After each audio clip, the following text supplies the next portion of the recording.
Pourquoi le couple royal, c'est deux hommes chez vous, puis pas un homme et une femme comme chez nous? Oh, bah ça, tu vois, ton père, il est con, quoi. Les croyances. Les croyances, fiston, tu vois, au moment où vous êtes mariés, c'est pas le mariage, hein, parce que vous aviez 6, 8 mois, je sais plus, par là autour, vous aviez encore les pampers, mais au moment où ça s'est croisé dans le ciel, vos deux astres, là, machin, que c'était le moment de votre mariage, je croyais que c'était une fille, moi. Puis, ben, voilà. Donc, sur le moment, j'ai dit, bah tiens, vous êtes mariés devant Dieu, je vous marie, blablabli, blablabla. Ça a duré 1 seconde, le mariage. Hein. C'est un mariage céleste qui a été fait, quoi. Hein. Ton âme sœur, quoi. Voilà, voilà, quoi. C'est pour ça que chez nous, bah, c'est deux hommes, quoi.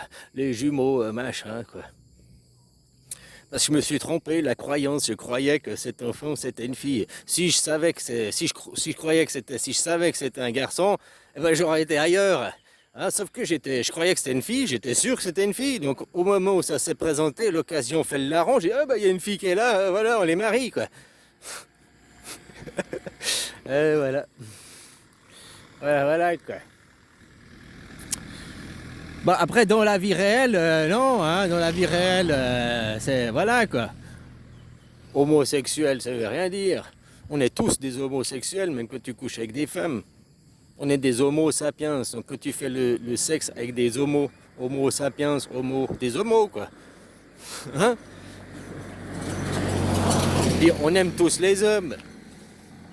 T'aimes pas ton papa, t'aimes pas ton frère, t'aimes pas ton cousin, t'aimes pas les gens de ta famille. T'as pas des copains, des amis. Donc tu vois que t'aimes des hommes. Ou bien une femme, t'aimes des femmes. Après, tu pratiques pas le sexe avec. Ça, c'est autre chose, quoi. Ça, c'est autre chose qui se passe dans la chambre à coucher, hein. Et puis ce qui est péché dans la chambre à coucher, c'est tout ce qui est du monde de Sodome et Gomorre. Hein.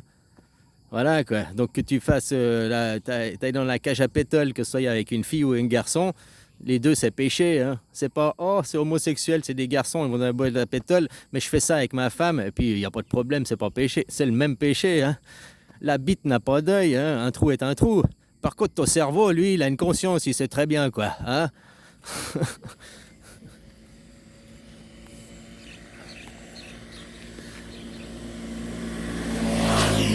Donc tu vois le monde des paradoxes. Maintenant on va créer en Israël un monde. Judas elle va prendre son petit royaume machin et tout. Judas qui est le défenseur de la démocratie,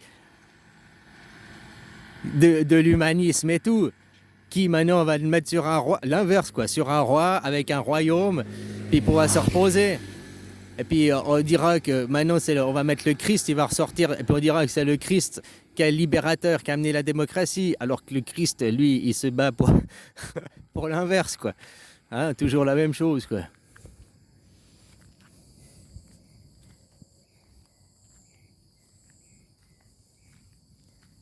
C'est juste remettre les pendulages à l'heure pour les gens, arrêter de manipuler les gens. Ils ont aussi le droit d'avoir des vies heureux, simples.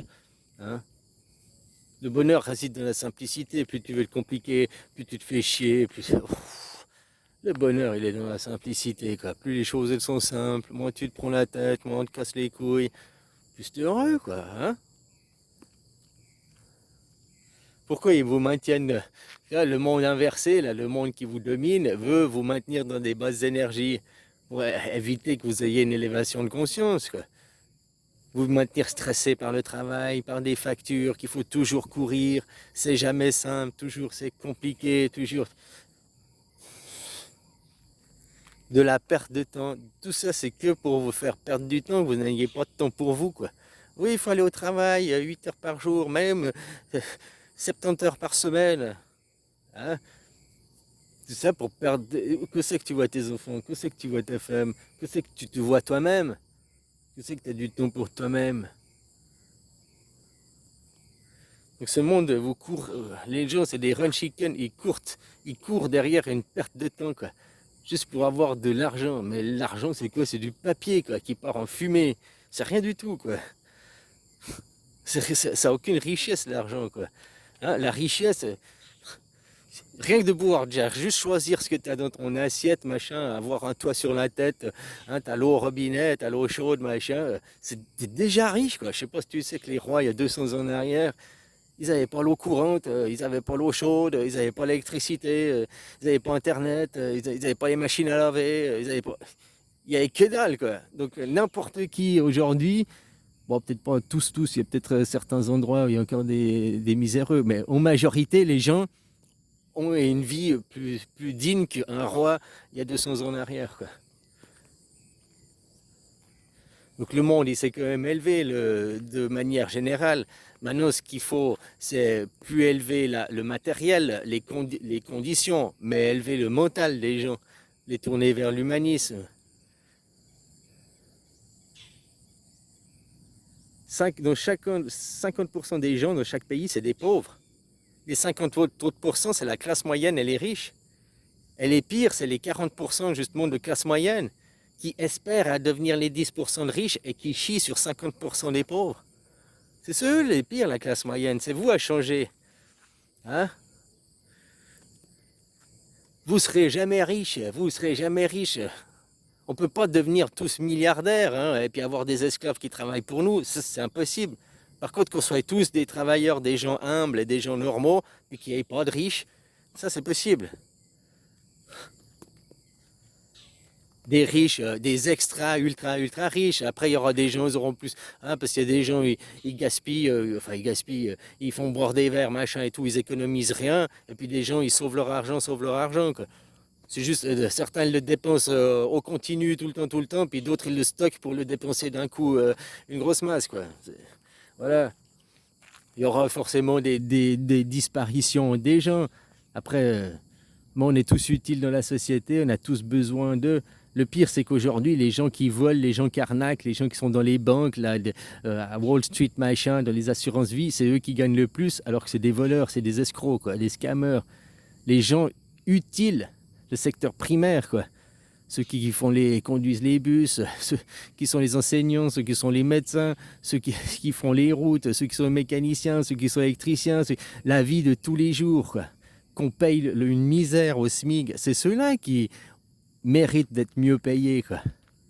C'est eux qui créent la société, c'est eux qui... Sans eux, la société s'effondre. T'enlèves les riches, t'enlèves les banques, la société va continuer à perdurer, hein. Il va y avoir des agriculteurs, on va avoir à manger, machin, hein, il y aura des artisans. Là, sans les riches, la société, elle perdure. Par contre, sans les travailleurs, les riches, ils crèvent, hein, il n'y a plus personne, il n'y a plus de société, quoi.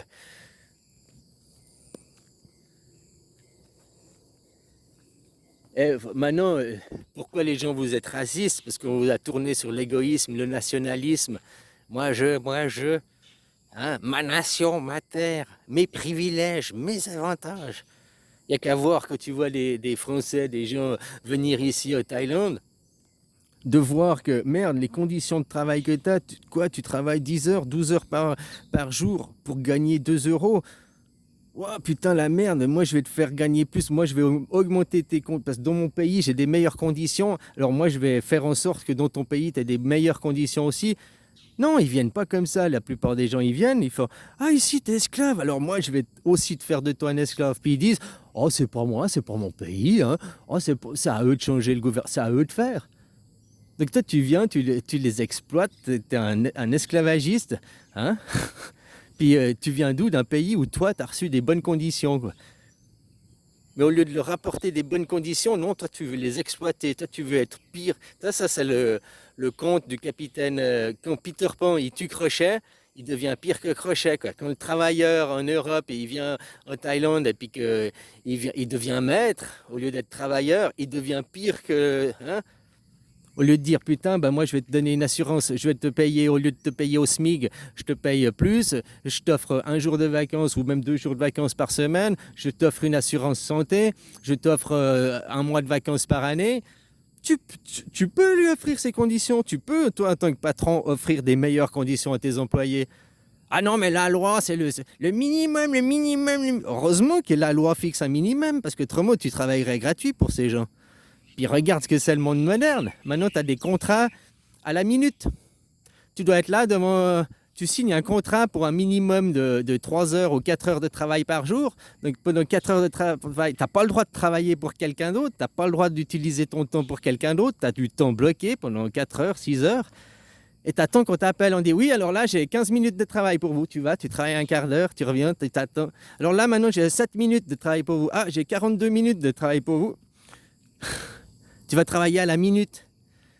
Tu sais, je te dis, ces gens pour eux, hein, même aller travailler gratuitement, c'est toujours trop cher, quoi. Voilà, quoi. Ouais, bon. Et ça, c'est le pire, c'est que les gens, je te dis, on va casser les égos à tout le monde, l'ego à tout le monde. Tout le monde va s'en prendre pour son grade.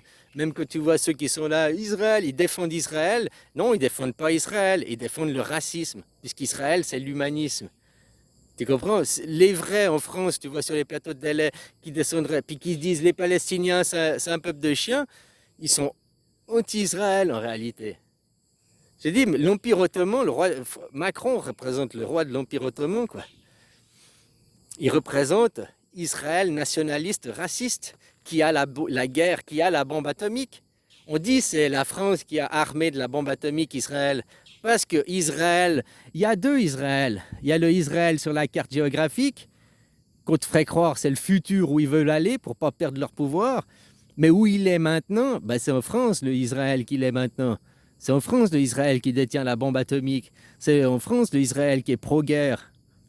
C'est l'Europe, hein, c'est surtout Macron qui veut tout pour la guerre avec l'Ukraine, qui veulent surtout pas s'arrêter, quoi. Même Trump, il est sorti du jeu, il veut s'arrêter, quoi. Trump, il soutient Netanyahou, il y a encore un soutien entre deux parce qu'il soutient Israël, Trump. Israël, pas les Israéliens, pas le nationalisme israélien.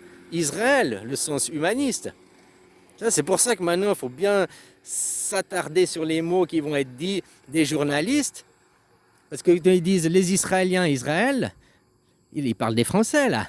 Ils ne parlent pas des Palestiniens, Israël, ils ne parlent pas des vrais Juifs. Tu vois ce que je veux dire? On a des mots, t'entends des mots, puis toi, tu te crois par rapport à ta définition des mots. Sauf qu'il faut se mettre à la place de l'autre. Et lui, dans sa bouche, ce mot il a quelle définition? Ah, pas la même que moi. Donc, dans sa bouche, le mot israélien, c'est le mot palestinien. Ah, dans sa bouche, le mot Israël, c'est le mot gouvernance mondiale. Ah, dans sa bouche, le mot Israël, c'est le mot humanisme et démocratie. Dans sa bouche, le mot Israël, c'est dans sa bouche à lui, pas dans ta pensée à toi. Dans sa bouche à lui. Lui dit un mot. Mais dans le mot, il y a quoi? Le pouvoir de l'intention. Tu sais comme on dit pour les cadeaux, c'est l'intention qui compte. Oui, c'est l'intention qui compte. Tu peux te offrir un cadeau en or, mais dedans, va chier grosse pute, quoi. Tu peux offrir un petit bouquet de fleurs que tu as cueilli, puis c'est je t'aime maman. Quelle est l'intention qu'il y a dedans? Quelle est l'intention qu'il y a dans le mot? Donc, quelle est la définition que lui, il porte au mot? Si dans son mot, il a la pureté du mot, comme pour le mot démocratie, c'est la Suisse, c'est la démocratie directe, le vote par le peuple, il a la pureté du mot, alors il a une bonne parole, mais si la démocratie, pour lui, c'est la gouvernance mondiale, donc pas de démocratie, il est en train de te pervertir. C'est quoi son intention? Te manipuler, te pervertir, pour pas perdre son privilège? Ou bien c'est de te modifier, de te changer pour te faire prendre conscience à quelque chose?